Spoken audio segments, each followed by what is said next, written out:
Hello everyone, आज की video में हम बात करेंगे New Zealand free work permit visa के बारे में। तो इस वीडियो में मैं आपको बताने वाला हूँ दो ऐसे सब्सक्राइबर है हमारे जिनका वीज़ा रिसीव हुआ है। ठीक है, अब एक्चुअल में क्या है कि एक एक करके मैं इनकी सारी प्रोफाइल आपको बताऊंगा, आपको स्क्रीन पे दिख रहा होगा। ठीक है, एंड साथ ही साथ कौन से ऐसे डॉक्यूमेंट्स मैंने अटैच किए हैं जिनसे इनका जो वीज़ा है वो रिसीव हुआ है। ठीक है, एंड कितनी कंपनीज़ में मैंने अप्लाई किया है जिससे रिजेक्शन आए हैं इनके, कितनी कंपनीज़ में मैंने अप्लाई किया है जिनसे सिलेक्शन हुए हैं इनके। ठीक है, तो वो सारी चीज़ें मैं आपको बताने वाला हूँ step by step, starting from it, कि आप भी जो है वो न्यूजीलैंड का जो प्रोसेस है वो अपना खुद से करके अपना जो रिडीम है उसको कंप्लीट कर सकते हो। तो जैसा कि आप देख रहे हो, सबसे पहला जो वीज़ा है वो है अंशु भारद्वाज का। ठीक है, जो कि बिलोंग करते हैं पंजाब से। ठीक है, आप उनकी प्रोफाइल जो देख सकते हो। अब एक्चुअल में क्या है ना कि इनके जो एक्सपीरियंस थे, उन्होंने 1 ईयर काम किया हुआ था यहाँ के लोकल वेयर हाउस के सेक्टर्स में। ठीक है, इनकी जो सिलेक्शन हुई है वो वेयर हाउस पैकिंग के पोस्ट पे हुई है। ठीक है, अब एक्चुअल में जो इनकी प्रोफाइल है वो काफ़ी हद तक ठीक है। ठीक है, क्योंकि इन्होंने एजुकेशन भी 12th किया हुआ है। ठीक है, एंड साथ ही साथ इनके 1 ईयर का एक्सपीरियंस भी है। अब मैटर ये करता है कि इन्होंने इसको प्रेजेंट कैसे किया है। ठीक है, वही चीज़ें कहीं पर भी मैटर करती है, रिसर्च एंड प्रेजेंटेशन।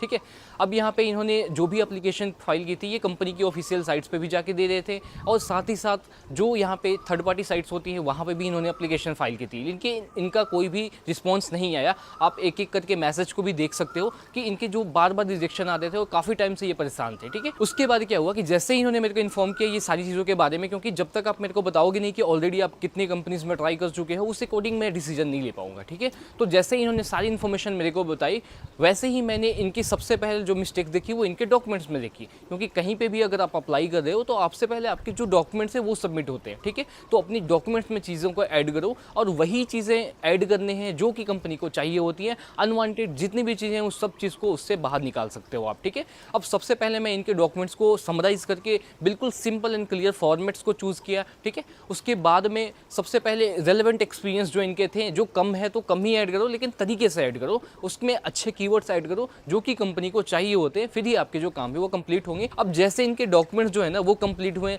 नेक्स्ट जो प्रोसेस था उनके एप्लीकेशन का था। ठीक है, देखो एप्लीकेशन का जो मेथड होता है ना वो भी काफ़ी यूनिक होता है। लोगों को समझ में नहीं आता कि वो कहीं पे भी जाके साइट्स पे भी कोई भी जॉब्स को सिलेक्ट करके अप्लाई करोगे तो कोई मैटर नहीं है। क्योंकि देखो अगर आप एग्जाम्पल लेके चलोगे ना कि वही साइट्स पे अगर आप अप्लाई कर रहे हो और वही साइट्स पे कोई और बंदा अप्लाई कर रहा है, अगर उसके सिलेक्शन हो रहे हैं और आपके नहीं हो रहे, तो उसके बीच में कोई ना कोई ऐसी चीज़ें हैं जो छूट रही हैं आपसे। ठीक है, उसी चीज़ को आपको फाइंड आउट करने की ज़रूरत है। अब यहाँ पे क्या होता है ना कि जैसे एप्लीकेशन आप फाइल करोगे ना, सबसे पहले आपको ऐसी जॉब्स को सिलेक्ट करना होता है जो कि स्पॉन्सरशिप जॉब हो। ठीक है, मेरे पास काफ़ी लोगों की क्वेरीज ऐसी आती हैं जिन्होंने जॉब्स तो अप्लाई किया है लेकिन वो कुछ भी प्रोवाइड नहीं कर रहे हैं उनको, और वो आके यहाँ पे कमेंट्स में या फिर वैसे मेरे से पर्सनली बताते हैं कि आप गलत बोल रहे हो कि कोई भी स्पॉन्सरशिप वीज़ा होता है। ठीक है, क्योंकि एक्चुअल में भाई आप खुद जाके देखो, हर एक चीज़ें होती हैं तभी लोगों को बताया जा रहा है, और जो साइट्स जहाँ से रिसर्च आप करके लाओगे वही साइट्स मेरे लिए कोई मैगजीन्स वगैरह अलग से छप के नहीं आती हैं। ठीक है, तो इस सारी चीज़ों को आपको सोचने की ज़रूरत है।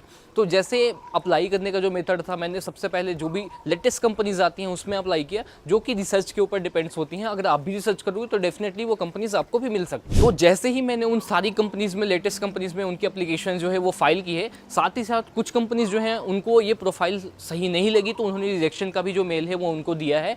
एंड जो कंपनीज जिसको इनका प्रोफाइल में इंटरेस्ट आया वो डेफिनेटली इनको सक्सेस की जो मेल है वो आप देख सकते हो, इनको सक्सेस प्रोवाइड हुआ। तो जैसा इनका सिलेक्शन हुआ है वैसे ही एक और वीज़ा जो मैंने आपको बताया था जो है बलजीत ठाकुर का, इनका जो सिलेक्शन हुआ है वो हुआ है आपके डिलीवरी ड्राइवर की पोस्ट पे। ठीक है, इनकी जो प्रोफाइल थी वो थोड़ी बहुत लाइक इनकी ट्रैवल हिस्ट्रीज वगैरह थी, इन्होंने अलग अलग टूरिस्ट वीज़ा वगैरह पर ट्रैवल किया हुआ था। लेकिन यहाँ पे आपको ट्रैवल हिस्ट्री कोई भी मायने नहीं रखता, क्योंकि आपको सबसे पहले जॉब स्पॉन्सर चाहिए होता है। इस चीज़ को आप माइंड में फिट कर लो। ठीक है, तो इनका जैसे एक्सपीरियंस है वो भी यहाँ पे डिलीवरी स्विगी जोमेटो वगैरह यहाँ पे करते थे ये। ठीक है, एंड साथ ही जब ये वहाँ पे गए तो उनको थोड़ा बहुत एक्सपीरियंस वगैरह भी था इनके पर्टिकुलर फील्ड का। ठीक है, अब वहाँ पे जैसे इन्होंने अप्लाई किया, इनकी जो मिस्टेक्स थी वो इनकी मिस्टेक सबसे पहले इनकी जो एजुकेशन है वो लो थी। ठीक है, इनकी जो एजुकेशन है वो 10th पास थी, एंड साथ ही इनका एक्सपीरियंस वगैरह कोई भी नहीं था, सेम फील्ड में इंडिया में ही था इनका एक्सपीरियंस। ठीक है, अब इनकी प्रोफाइल में मैंने इनके सबसे पहले डॉक्यूमेंट्स में चेंज की। तो मैं आपको बार बार बताना चाहता हूँ कि सबसे पहले मैं अगर 10 प्रोफाइल भी उठाता हूँ ना तो उसमें से जो 7-8 प्रोफाइल होते हैं ना, वो डॉक्यूमेंट्स में ही उनके प्रॉब्लम होते हैं, ठीक है। तो सबसे पहले आप उस चीज़ को करेक्ट करो, रेक्टिफाई करो कि अपने जो डॉक्यूमेंट्स हैं ना उसको सही करो। तो जैसा मैं आपको बता रहा हूँ कि मैंने अगर 10 डॉक्यूमेंट्स उठाए हैं तो 10 में से 7 जो ऐसे डॉक्यूमेंट्स हैं उसके डॉक्यूमेंट में प्रॉब्लम है, ठीक है। तो मैं यहाँ से आपको एक चीज़ रियलाइज़ कराना चाहता हूँ कि सबसे पहले आप अपने डॉक्यूमेंट्स को रेक्टिफाई करो, ठीक है। उस चीज़ को सही तरीके से प्रेजेंट करो, तभी कोई ना कोई एम्प्लॉयर जो है वो आपके प्रोफाइल पर इंटरेस्ट दिखाएगा। जो सेकेंड चीज़ होता है वो है आपका एप्लीकेशन का मेथड। एप्लीकेशन में अगर आप सोच रहे हो कि आप एक बार बैठ के 10-20 कंपनीज में अप्लाई करोगे, फिर बैठोगे, फिर अप्लाई करोगे और कहीं ना कहीं तरीके से, किसी भी तरीके से आपका जो ऑफर लेटर है वो आ जाए, तो ऐसा चीज़ बिल्कुल पॉसिबल नहीं होने वाला, क्योंकि उस चीज़ को आप सीरियस नहीं ले रहे हो, ठीक है। हर एक चीज़ को करने का एक मेथड होता है, हर एक चीज़ को प्रेजेंट करने का एक मेथड होता है, वो अगर आप यूज़ नहीं करोगे तो कहीं से भी आपके जो सक्सेस है वो नहीं आएंगे, ठीक है। तो जैसे इनके जो ऑफर लेटर है वो हमें रिसीव हुए थे बाई मेल, वैसे ही इनका जो वीज़ा फाइलिंग का जो प्रोसेस है वो कंटिन्यू किया था। बेसिक नेसेसरी जो डॉक्यूमेंट्स है, पीसीसी, मेडिकल एंड जो भी इनके लीगल डॉक्यूमेंट्स हैं, नेशनल आईडी प्रूफ, इसके साथ में वीज़ा फाइलिंग हुआ एंड 25 डेज में जो इनका वीज़ा है वो रिसीव हो गया, ठीक है। आप देख सकते हो इनका जो वीज़ा है वो रिसीव हुआ है। तो वैसे ही कुछ अपॉर्चुनिटीज़ आपके साथ में भी है, वैसा ही कुछ एक्सपीरियंस और प्रोफाइल आपकी भी है, तो डेफिनेटली आप भी इसमें जाके अच्छी खासी जो सैलरी है उसको भी अर्न कर सकते हो। बस एक अच्छे से गाइडर की ज़रूरत होती है आपको, बस एक अच्छा सा प्रेजेंटेशन चाहिए जो कि अच्छे तरीके से आपकी जो फाइल है, आपकी जो डॉक्यूमेंट्स है, उसको कंपनी एम्प्लॉयर के साथ में अच्छे से प्रेजेंट करे। तो बिल्कुल इसमें कोई भी आपको रिसेंटली जो भी जॉब वैकेंसीज आई हुई है, जो मैंने पिछली वीडियोज़ में भी हाईलाइट किया था और अभी भी बता रहा हूँ, उसमें डेफिनेटली आप अप्लाई कर सकते हो। रीज़न बिहाइंड दिस कि उसके ऑलरेडी हमारे ऑफर लेटर रिसीव हो चुके हैं एंड रिजल्ट उसके काफ़ी अच्छे पॉजिटिव आ रहे हैं। तो आप भी अपना जो काम है वो इजी तरीके से परफॉर्म कर सकते हो। तो आप मेरे को व्हाट्सअप करो, कोई भी डाउट हो, कोई भी क्वेश्चन रिलेटेड आप मेरे को डायरेक्ट मैसेज करो, मैं डेफिनेटली आपकी प्रोफाइल के अकॉर्डिंग आपको गाइड करूँगा।